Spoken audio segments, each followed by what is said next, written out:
So this month's batch of games all accidentally ended up having a bit of a comedy slant to them to one degree or another, which I find interesting because I didn't really set out with an overall theme in mind. But hey, it makes segues and discussions easier, so let's start with the most overtly comedic of them, Fit for a King.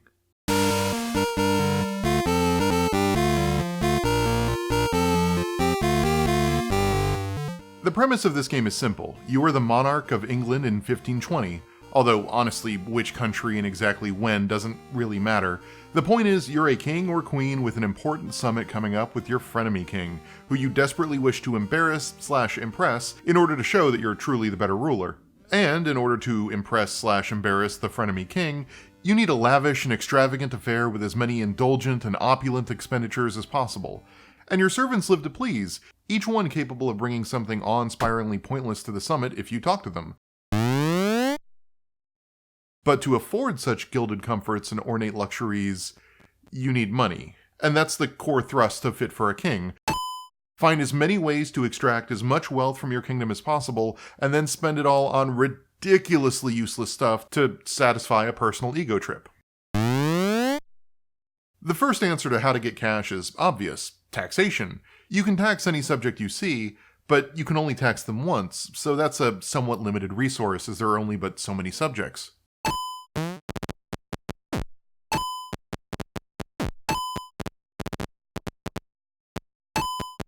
By exploring, you'll find that your kingdom has treasure chests scattered throughout the castle, the crypts, and even some lost in the woods. But even simple exploration and taxation will only get you but so far. In order to really flex your royal might, you're going to need to ask for help from around the kingdom. Soon you'll find yourself chasing down the fool that lost the key to your treasury, reforming the church to put you in charge and taking the tithes for yourself, consorting with a witch to find what treasure boxes still lay hidden, and defiling graves to use whatever gold people got buried with to, say, buy jugglers. The game promises to let you indulge in your ultimate Henry VIII fantasy, and to that end it definitely delivers. I don't want to ruin too many of the surprises in the game. It has quite a few and they're delightful when they happen, and the unexpected absurdity is often a large part of the humor. But look at this input list. There are dedicated keys to sentencing people to execution, proposing marriage to people, and playing a lute. Not a lot of games let you do all of those things, let alone do those things to things. You can place a bookshelf that gave you advice you didn't care for on the execution block, and once you have it executed, it'll have a headstone in the graveyard. Or you can, once you're the Pope, pass ordinances that allow you to marry anything you wish, including objects. I married my throne in a transparent display of my love of power. My other wife was less than impressed. Helping keep all of this madness manageable is the Apple II era Ultima 3 look. It gives the game a charming retro sensibility, but more than that, it keeps the input simple and the representation of events abstract and half-existing as text. That allows the game to be as silly, cartoonish, or outlandish as it wants without feeling weird, but it also lets you experiment with the mechanics without feeling foolish. The stakes for failure are really low. At worst, you'll just die and pop back into your bed, so you're encouraged to try ridiculous things. For example, I learned how to speak the word friend in monkey from a book. Later, when I found a monkey, I uttered the word friend to him in order to get him to agree to attend my summit as an exotic animal.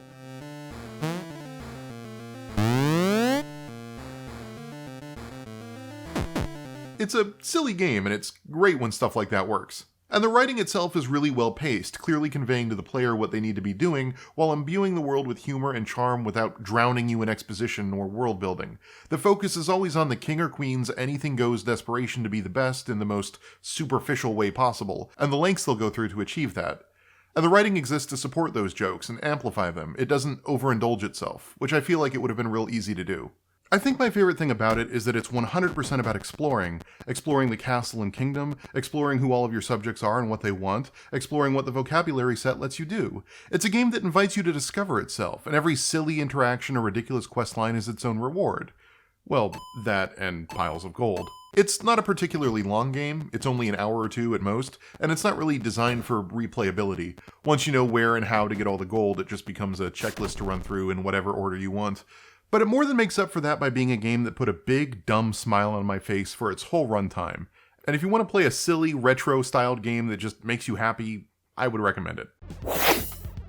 In mini-law, it is the distant future of the 1980s. Touchtone telephones and pagers are still critical means of communication, and the flying police cars have DeLorean-style gull-wing doors. After an event that killed 95% of humanity, the remnants all seek shelter in the last remaining city, New Babel. It's basically a mix of Blade Runner's 2019 Los Angeles and Judge Dredd's Mega City 1. That second influence feels particularly relevant because you play the Constable, a cybernetic law officer who is judge, jury, and executioner. One day, the usual television broadcasts are interrupted when an anonymous figure calling itself Incognito announces that they have placed a nuclear bomb somewhere in the city. Luckily, it's unlikely Incognito could have done this alone, so you have to shake down individual gangs for clues to identify where the bomb is and dismantle it before time runs out, then potentially identify and catch Incognito, and all while keeping up your standard duties as an officer. When talking about mini-law, comparisons to Judge Dredd and Robocop are kind of inevitable. They're clearly the rubric the whole game was based on. The emotionless cyborg cop enforcing the law in a satirically violent futuristic metropolis overrun with criminal elements and gang activity that's equal parts fascism and hypercapitalism. The game even borrows a page from Paul Verhoeven's films and has non-sequitur breaks to news stories that serve as comedy sketches / world-building segments / social commentary bits.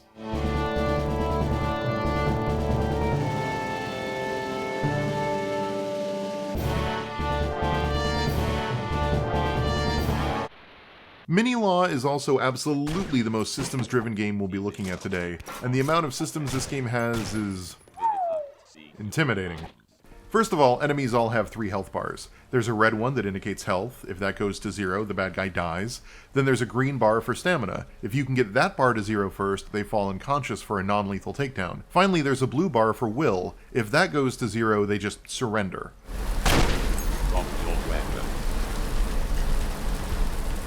And naturally, there are game systems in place for dealing with all 3. You can equip lethal ammo or stronger melee moves to increase health damage, or non-lethal rounds to hurt stamina more. To reduce their will, you yell authoritative statements at them, and you can upgrade your system's ability to produce louder sounds over greater distances. There's a scoring system for the missions you go on, where each one has a single target you're asked to either arrest or sometimes kill outright. And in addition, you get money for any other perpetrators you take out. You get the most money for surrenders, the second most for non-lethal takedowns, and the least amount of money for lethal force. There's a little minigame to unlock doors, as well as a minigame to identify bodies at the sites of murders for extra cash. There's a parry system, the ability to purchase upgrades and new weapons back at Mini-Law headquarters, the ability to find illicit mods on bosses you've defeated, a skill system, a cover system that has cover that takes damage and erodes over time. It's even one of those games where if you reload, it takes all of the bullets except for the chambered one and throws them on the ground, because that's how guns work. The whole game is just a lot, systemically. And none of it is super deep, and all of it is just a smidge jank, but the fact that it throws it all at you at once is kind of what makes the game super memorable to me. Like, it's not modal, it's not like you put your weapon away to go into melee mode or whatever. You have access to everything all the time.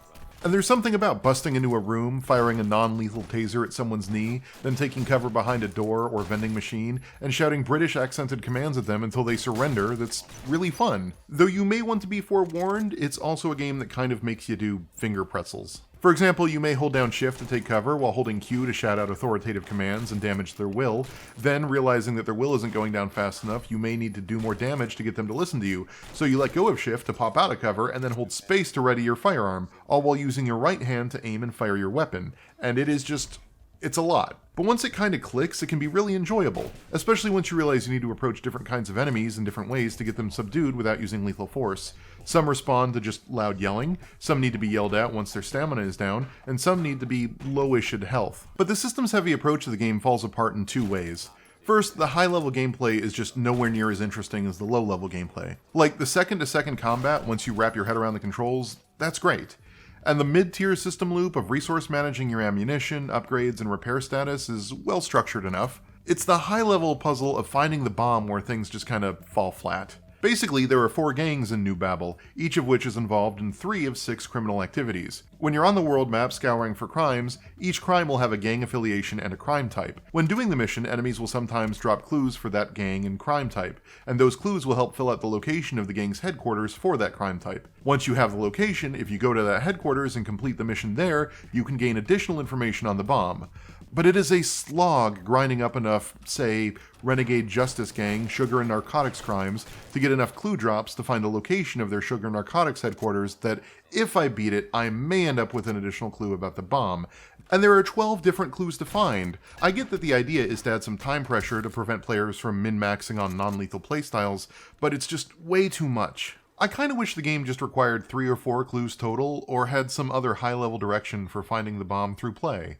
As it is, the game goes on for way too long each playthrough, and repeating the same levels over and over while slowly grinding abstract clue drops that just fill bars kills the pacing. And the other way its hardcore systems focus kind of hurts it is that it kind of undercuts the satire. Like, the game does its damnedest to make it clear that this is satirical in its news cutscenes and intelligence-gathering phone calls with various characters, establishing that you really are part of a broken, amoral system and no one is truly happy except those who profit from it. But the gameplay and its systems don't really comment on that, or offer a way to subvert, escape from, or correct it. Drive in progress.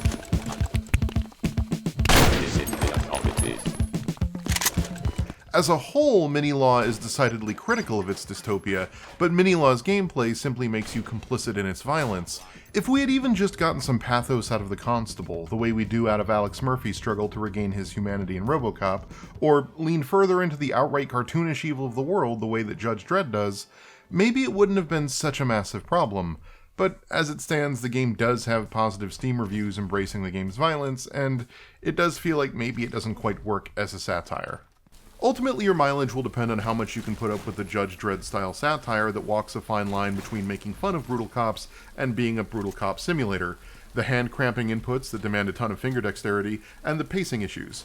But if you're comfortable with and/or willing to look past some of that, I think there's an amusing, complex little game here. Usually when you get low-budget, super systems-focused games, they're almost impenetrable, but this one manages to just skirt that line and is instead memorably intimidating but still engaging. If nothing else, I've never felt quite so much like I was Robocop in a game before, and there's something to be said for that.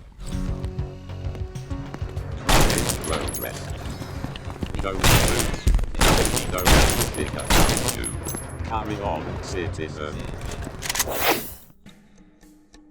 Next up is a comparatively well-known alt game released in 2017, Dujana. And Dujana's comedy connections are more tangential than the rest of the games in this set. The game's humor comes through in weird, often juvenile ways. A game of pie or anus in the town arcade, the snarky observations of some of the denizens of the towns you can visit, the absurd parodies of traditional video game systems. If you forced me, I'd say it's more of a dramedy, or maybe a self-effacing drama that wants to cut its own tension with a wry joke or some fantastical whimsy. Or maybe it's a game that's trying desperately to find humor and warmth and beauty in a world that it also feels compelled to remind you can be unflinchingly cold and hostile and desolate. It's kind of a tonal trip, is I guess what I'm saying.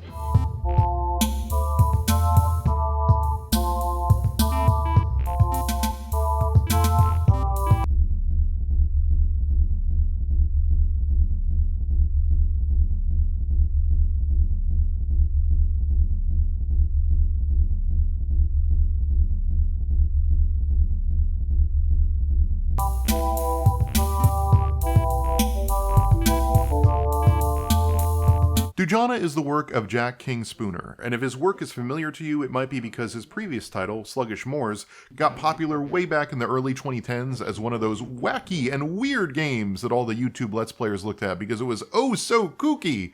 Except King Spooner's work has never really felt truly random or nonsensical, and like so many alt games, art games, and games on the fringe, it was done dirty by people who didn't know what to make of something that didn't conform to traditional genres or aesthetic values. And we could have a whole separate conversation about the harm YouTube has done to games by turning outsider works into jokes and content mill fodder, and how in making the show I'm complicit in that no matter how pure my intentions may be, but that's a separate issue for another day. Regardless, Dujana seems more immediately approachable than King Spooner's earlier works, focusing on a story rooted at least tangentially in the real world with a comparatively straightforward and easy-to-follow plot. The game opens with a domestic scene between Dujana, her husband, and her daughter. The daughter, Ashna, asks her parents who will die first, mommy or daddy, and insists that if mommy dies first, she'll need a replacement.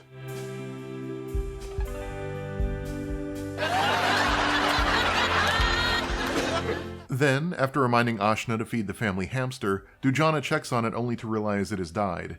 The game then jump cuts to the desert, where Dujana's husband searches for a place to bury the rodent with Ashna a few steps behind.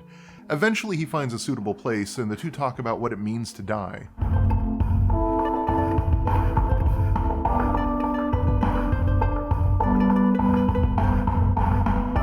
Then one of at least two scenes happens. Either spider people attack from all sides, or we get a scene where an indifferent military conspires to take out a suspicious man and his accomplice in the desert via a drone strike.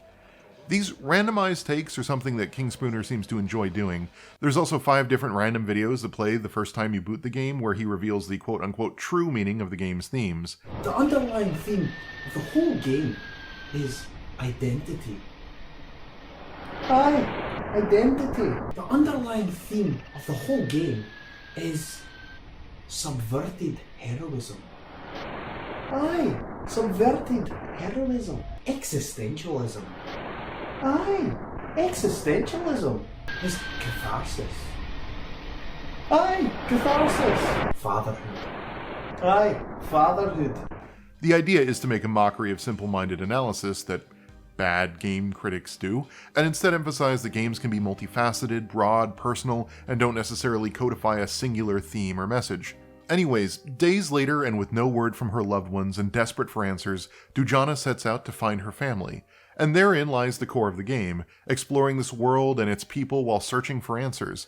There are military bases that may house responsible parties, caves full of spider people who may know something about your family's disappearance, and an entire city full of claymated culture to take in. And while the game has a melancholy ache that starts with its opening scenes and runs through the course of the game, it isn't afraid to be playful.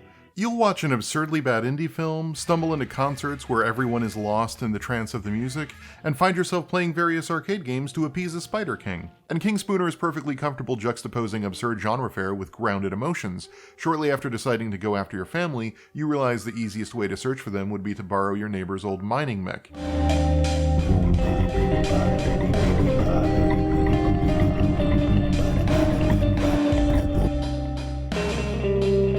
In the wrong hands, all of this stuff could come across as ironic or indulgent, but it doesn't feel that way. Dujana feels like it's masking a raw nerve with surrealism and comfortably escapist imagery, distancing itself from its own themes just enough by putting it in a bit of a dream world. Any more goofy and it would veer into irony poisoning, any more sincere and the game may buckle under the weight of its own themes. Describing Dujana systemically is kind of hard. More than anything, it's an adventure game set primarily in a world that feels part lo-fi SNES glitchwave title and part claymation-based Neverhood game. But saying that kind of shortchanges what it is because it switches genres constantly. It has Mode 7 racing bits and a top-down shooter and even a small fully formed Metroidvania game in there. The important thing to know is that genre and systems really aren't the focus here. It's all about texture and tone and metaphor. The systems are merely their delivery vehicle. With this approach, King Spooner manages to look at serious, heavy issues without trivializing them into oversimplified simulations and rule sets. This isn't Iraq War, the video game, although it's undeniably about the war. But it also manages to be about so much more: loss and grief, culture and art. And it does all of this while having weird Palpatine monsters make nihilistic jokes, and having you drive around the desert on a motorcycle on a quest for arcade tokens, and playing an absurd game about pies and butts. It is a funny game, it just never loses sight of its own sadness. I could go on for a while about the game's themes because there's a lot going on in this title. Dujana is a game about the value of art to the observer and how truly difficult it is to express something complicated. It's a game about games and the way we use the medium to express ideas. It's a game about imperialist occupation, death and loss, a celebration of life and little moments of joy. It's a game about all those things. But above all of that, Dujana is a mournful mixed media piece of anti-war art made by a single Scotsman 3 years ago, but it feels more resonant and important now than ever. And I don't think I could recommend it any more strongly than that.